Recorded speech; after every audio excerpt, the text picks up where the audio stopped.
Hi friends, నేను మీ రామకృష్ణ. ఈరోజైతే AP constable యొక్క రిజల్ట్ అనేది రిలీజ్ అవ్వడం జరిగింది. అది మీ అందరికీ తెలిసిందే. దీనికి సంబంధించిన రిజల్ట్ అనేది అందరూ చూసుకుంటూ ఉంటారు నాకు తెలిసి.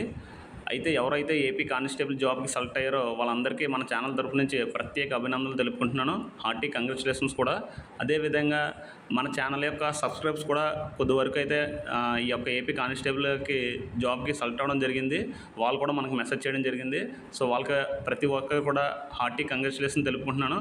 అదేవిధంగా ఈ వీడియో చూసినటువంటి వాళ్ళు కూడా మ్యాక్సిమం సెలెక్ట్ అయ్యే ఉంటారు. సో వాళ్ళకు కూడా అభినందనలు తెలుపుకుంటున్నాను.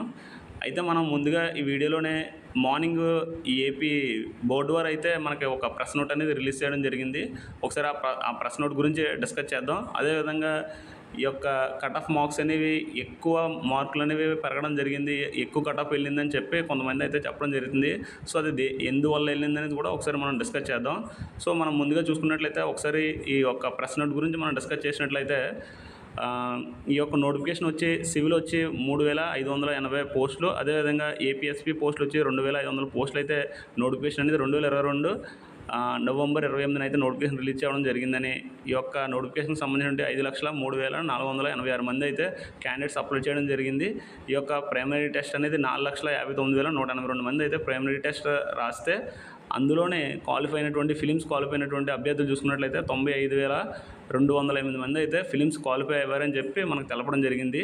అదేవిధంగా ఈ యొక్క ఈవెంట్స్ సంబంధించిన ఈవెంట్స్ చూసుకున్నట్లయితే 2024 డిసెంబర్ 30 నుంచి 2025 ఫిబ్రవరి 1 వరకు అయితే ఈ ఈవెంట్స్ అనేవి 13 సెంటర్లోనే 38,914 మంది అయితే ఈ యొక్క ఈవెంట్స్ అనేవి క్వాలిఫై అవ్వడం జరిగిందని చెప్పి వాళ్ళైతే తెలపడం జరిగింది. ఇంకా ఫైనల్లీ చూసుకున్నట్లయితే ఫైనల్ రిటన్ ఎగ్జామినేషన్ సంబంధించినటువంటి క్యాండిడేట్స్ అనేది 33,921 మంది అయితే ఫైనల్ రిటన్ ఎగ్జామినేషన్ అనేది క్వాలిఫై అవ్వడం జరిగిందని చెప్పి వాళ్ళైతే ఇన్ఫర్మేషన్ మనకైతే ఇవ్వడం జరిగింది. సో ఇది మీరు చూడొచ్చు.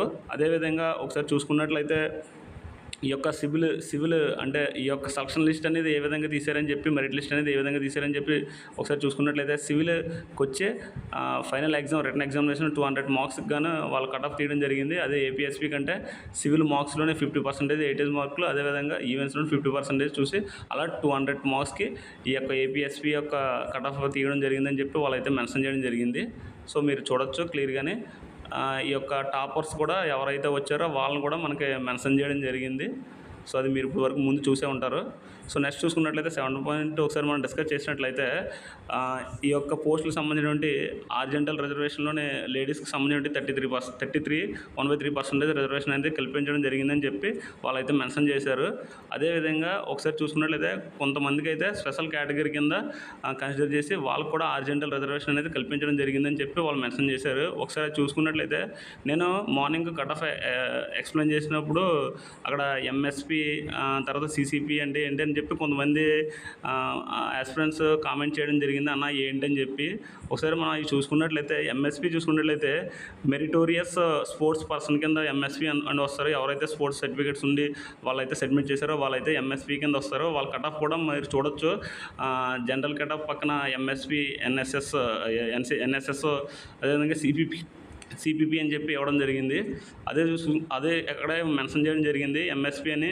ఆ తర్వాత నేషనల్ క్యాడెట్ క్రాప్స్ అని చెప్పి ఎన్సిసి అని, లేదా చిల్డ్రన్స్ ఆఫ్ పోలీస్ పర్సన్ అని చెప్పి సిపిపి అని చెప్పి అలాగే ఇవ్వడం జరిగింది. అక్కడ హెచ్జి అంటే హోంగార్డ్స్ అనమాట.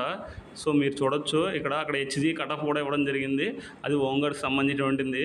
సో వాళ్ళకి స్పెషల్ కేటగిరీ కింద అయితే ఆర్జెంటల్ రిజర్వేషన్లోనే వాళ్ళకి కూడా కేటాయించడం జరిగిందని చెప్పి వాళ్ళైతే మెన్షన్ చేయడం జరిగింది. సో ఇది దీనికి సంబంధించినటువంటి డీటెయిల్స్. అదేవిధంగా రిజల్ట్ అనేది వెబ్సైట్లో పెట్టారు, అది మీ అందరికీ తెలిసిందే. ఇక్కడ ఒకసారి నేను 9th పాయింట్ చూసుకున్నట్లయితే టోటల్గా ఈ యొక్క సివిల్ పోస్టులు 3580 పోస్టుల్లోనే లేడీస్కి సెలెక్ట్ చేసినటువంటి క్యాండిడేట్స్ చూసుకున్నట్లయితే, ఉమెన్ క్యాండిడేట్స్ చూసుకున్నట్లయితే 1063 మందిని అయితే ఈ యొక్క లేడీస్ ఉమెన్స్ని అయితే సెలెక్ట్ చేసినట్లు వాళ్ళైతే మెన్షన్ చేయడం జరిగింది. నెక్స్ట్ చూసుకున్నట్లయితే ఒకసారి ఒక 10 పాయింట్ ఒకసారి చూడండి, కొద్దిగా ఇంపార్టెంట్ పాయింటే. ఒకసారి చూసుకున్నట్లయితే the selection list is subject to outcome of the relevant writ petitions pending if any in the honourable high court of Andhra Pradesh and verification of original certificates and medical examination అని చెప్పి వాళ్ళైతే 10 పాయింట్ అనేది మెన్షన్ చేయడం జరిగింది. ఒకసారి నేను తెలుగులోని క్లియర్గా ఎక్స్ప్లెయిన్ చేస్తాను చూడండి.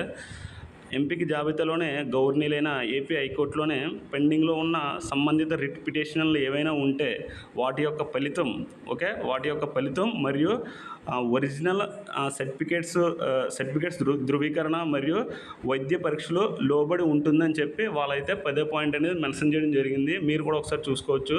అయితే ఏదైతే సెలక్షన్ లిస్ట్ అనమాట, అంటే సెలక్షన్ లిస్ట్ అంటే ఇంకా చెప్పాలంటే ఫైనల్ మెరిట్ లిస్ట్ కింద ఎవరైతే ఉన్నారో వాళ్ళ యొక్క లిస్ట్ అనేది ఈ పాయింట్స్కి లోబడి ఉంటుందని చెప్పి వాళ్ళైతే మెన్షన్ చేయడం జరిగింది 10వ పాయింట్. సో ఇది ఈ యొక్క ప్రెస్ నోట్కి సంబంధించినటువంటి డీటెయిల్స్ అయితే నేను క్లియర్గా ఎక్స్ప్లెయిన్ చేశానని అనుకుంటున్నాను. సో మీకు ఏమైనా డౌట్ ఉన్నట్లయితే అది ఈ ప్రెస్ నోట్ కూడా వెబ్సైట్లో పెట్టడం జరిగింది, మీరు కూడా డౌన్లోడ్ చేసుకుని చూసుకోవచ్చు. అదేవిధంగా మనం ఒకసారి కట్-ఆఫ్ గురించి డిస్కస్ చేసినట్లయితే, కట్-ఆఫ్ అనేది కొంతమంది అంటున్నారు కట్-ఆఫ్ ఎందుకు అంత ఎక్కువ వెళ్ళడానికి కారణం ఏదని చెప్పి రీజన్స్ అయితే అడగడం జరుగుతుంది. ఒకసారి నాకు అనిపించిన వరకు కట్-ఆఫ్ ఎక్కువ వెళ్ళడానికి రీజన్ ఏంటంటే మేజర్గానే ఈ యొక్క నోటిఫికేషన్ వచ్చి చాలా రోజులు అవుతుందన్నమాట. ఎందుకంటే 2022 నవంబర్ అయితే అప్పటి నుంచి ఇప్పుడు చూసుకున్నట్లయితే సుమారు 2.5 ఇయర్స్ పైగా అయితే ఈ యొక్క నోటిఫికేషన్ అనేది రన్ అవ్వడం జరిగింది. సో అప్పుడు ఎంత టైం ఇచ్చినప్పుడు సో చాలా వరకు ఎవరైతే సిన్సియర్ యాస్పిరెంట్స్ ఉన్నారో వాళ్ళు ఇదే యొక్క కానిస్టేబుల్ నోటిఫికేషన్ మీద కూర్చుండి అప్పటి నుంచి కూడా అంటే లాంగ్ టైం అనమాట, ఇంత టైం అనేది ఏ నోటిఫికేషన్ దొరకదు అనమాట. సో ఇంత లాంగ్ టైం ప్రిపరేషన్ చేసినప్పుడు మేజర్లీ ఈ మార్కులు రావడానికి అవకాశం ఉంటుందన్నమాట. ఎందుకంటే ఇంత టైం దొరికింది కాబట్టి సీరియస్ యాస్పిరెంట్స్ అందరూ ఈ టైం అనేది యూజ్ చేసుకున్నారనమాట. ఆ యూజ్ చేసుకోవడం వల్ల వాళ్ళకి ఆ మార్కులు రావడానికి అవకాశం ఉంటుంది. అండ్ సెకండ్ వన్ చూసుకున్నట్లయితే పేపర్ కూడా ఫిలిమ్స్ పేపర్తో చూసుకున్నట్లయితే మెయిన్స్ పేపర్ అనేది కొద్ది వరకు ఈజీగా ఉందని చెప్పి చాలామంది యాస్పిరెంట్స్ అయితే చెప్పడం జరిగింది. అది కూడా ఒక రీజన్గా మనం కన్సిడర్ చేయొచ్చు. సో మీరు కూడా చూసాను, నేను కూడా చూశాను. అయితే ఈ యొక్క లాంగ్ టైం అనేది క్యాండిడేట్స్ను ఈ లాంగ్ టైం ఏదైతే టైం దొరికిందో ఆ టైంని బాగా యూజ్ చేసుకోవడం జరిగిందని చెప్పి ఈ యొక్క క్యాండిడేట్స్ అయితే చెప్పడం జరిగింది. సో ఇంత టైం లేకపోతే కట్-ఆఫ్ అనేది అంత వెళ్ళకపోతేనేమో. అండ్ ఇంకొక పాయింట్ కూడా మనం చూడొచ్చు, ఈడబ్ల్యూఎస్ కట్-ఆఫ్ చూసుకున్నట్లయితే బీసీ డీమెన్ గట్రా కొద్దిగా తక్కువ ఉండడం జరిగింది. సో ఈ పాయింట్ను కూడా మనం కన్సిడర్ చేయొచ్చు. సో ఇది ఈ ఈడబ్ల్యూఎస్ కట్-ఆఫ్ తక్కువగా ఉండడం వల్ల కూడా మిగతా వాళ్ళ యొక్క కట్-ఆఫ్ పెరగడానికి కూడా అవకాశం ఉందని చెప్పి మనం అయితే అనుకోవచ్చు. సో ఈ విధంగా అయితే కొన్ని రీజన్స్ వల్ల ఈ విధంగా అయితే కట్-ఆఫ్ అయితే పెరగడానికి అవకాశం ఉందని చెప్పి నా యొక్క ఉద్దేశం. సో ఇది నా వరకే అయితే నేను నా యొక్క ఒపీనియన్ చెప్పడం జరిగింది. సో అది ఫ్రెండ్స్. అదేవిధంగా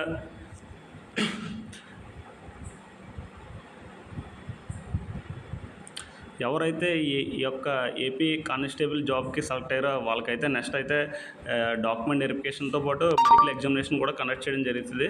సో దానికి మీకు ఏమైనా సరే ఇబ్బందులు ఏమైనా ఉన్నట్లయితే వాటిని రెక్టిఫై చేసుకున్నట్లయితే వాళ్ళైతే తొందరలోనే కండక్ట్ చేస్తారు అవన్నీ. ఎందుకంటే మనకి ఈ యొక్క ఇన్ఫర్మేషన్ కూడా రావడం జరిగింది, సెప్టెంబర్ 1st వీక్ నుంచి ట్రైనింగ్ స్టార్ట్ చేస్తామని చెప్పి చెప్పడం జరిగింది.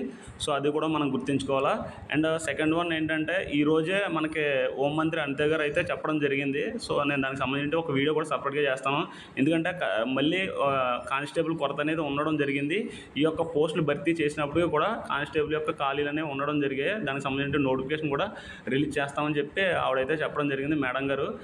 మీరు ఆ పాయింట్ మీరు గుర్తుపెట్టుకోవచ్చు. ఎవరైతే కట్-ఆఫ్ దగ్గరికి వచ్చి మిస్ అయ్యారో ఇంకా నెక్స్ట్ నోటిఫికేషన్ ఎలాగైనా సరే కొట్టాలని చెప్పి వాళ్ళు ఉన్నారో వాళ్ళైతే మాత్రం ఆ పాయింట్ మీరు గుర్తుపెట్టుకుంటే మీ ప్రిపరేషన్ అనేది ఆపకుండా కంటిన్యూ చేసినట్లయితే మీరు నెక్స్ట్ నోటిఫికేషన్లోనే ఫర్దర్గా ఖచ్చితంగా జాబ్ క్లియర్ చేయడానికి అవకాశం ఉంటుంది.